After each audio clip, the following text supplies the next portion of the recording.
The word Halloween dates to 1745 and means Saint's Evening, coming from a Scottish term for All Hallows' Eve. Many of today's traditions were influenced by customs and beliefs from the Celts. For example, we carve pumpkins in the States for decoration. But back then, they carved turnips to ward off evil spirits.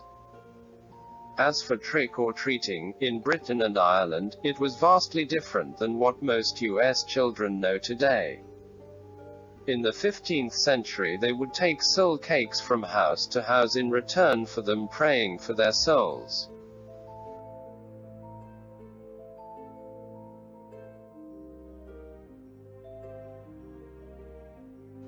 The wearing of costumes has had many different names throughout the times: guising, mumming, souling. It wasn't until the 16th century where they would wear a costume and go door to door reciting verses in exchange for food.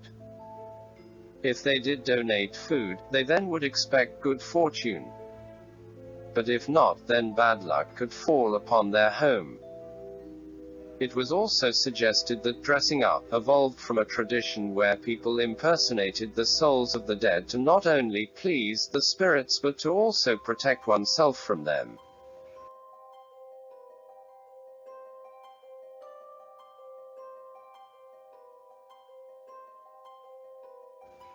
So, how did we adapt some of the concepts from these countries? In the mid-1800s, Irish immigrants came to the US bringing some of their traditions. Throughout the years, they have taken on its own unique style. Nowadays, it's a month of scary movies, decorating, partying, and playing pranks.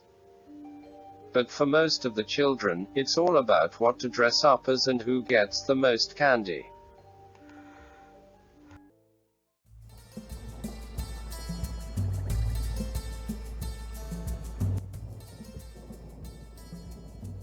Pchum Ben, our Ancestors' Day, is a 15-day festival in Cambodian that takes place in October.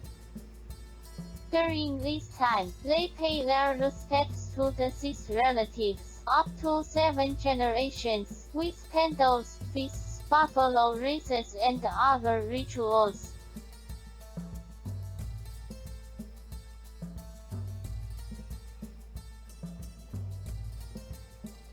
Foods like sticky rice and beans wrapped in banana leaves are given and flowers are placed in temples to show respect not only to the deceased but to their elderly as well.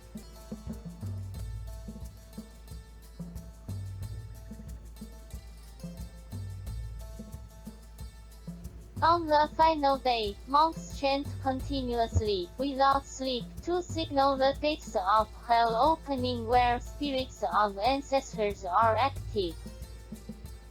Food offerings are made, such as balls of rice thrown up in the air or flung into empty fields. The ones in heaven also benefit from the ceremony.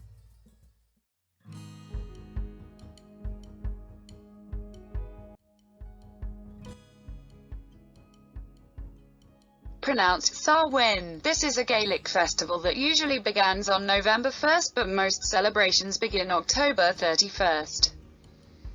It welcomes in the harvest and ushers in the dark half of the year.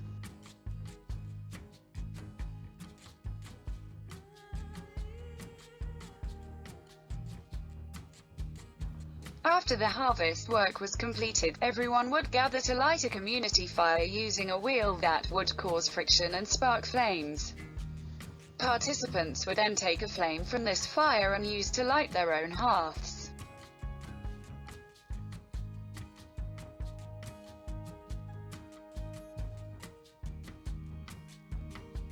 Celts also believed that during Samhain the barrier between the living and dead was breachable, so they would prepare offerings and leave places at their table for their ancestors to join. Some would even dress as animals or monsters to distinguish themselves from the spirits and carry carved turnips to frighten off the evil ones. It is also celebrated with bonfires, games and food such as barmbrack, an Irish fruit cake that contains coins, buttons, and rings for fortune telling.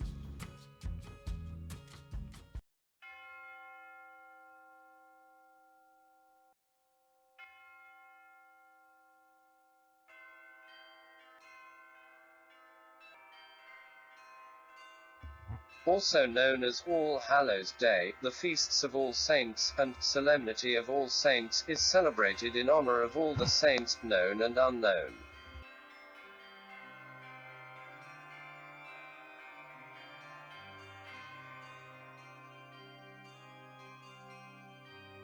Catholics celebrate November 1st and November 2nd, the second being All Souls Day, by going to Mass and the graves of their loved ones. In Sweden, Lutherans churches celebrate October 31st through November 6th, when they honor the deceased.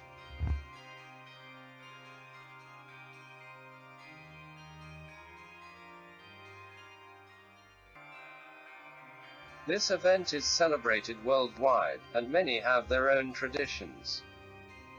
In Germany, during this time, they hide their knives so that returning spirits won't be harmed or harm someone else.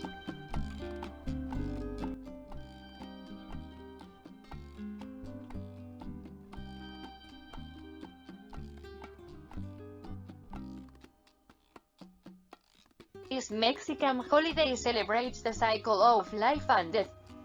The Day of the Dead, also referred to as All Souls Day, is a 3-day celebration starting on October 31 Piedras, where at midnight it is believed that the dead will find their way back home.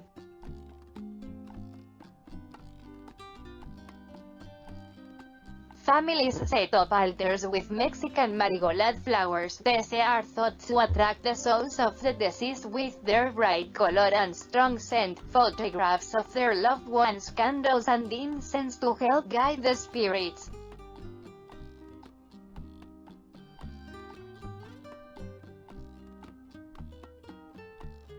Parades and parties are given that include food, music, drink, dancing and dressing up, especially as skeletons. Skulls and skeletons are a big part of these celebrations. They represent the spirits that are anticipated to return.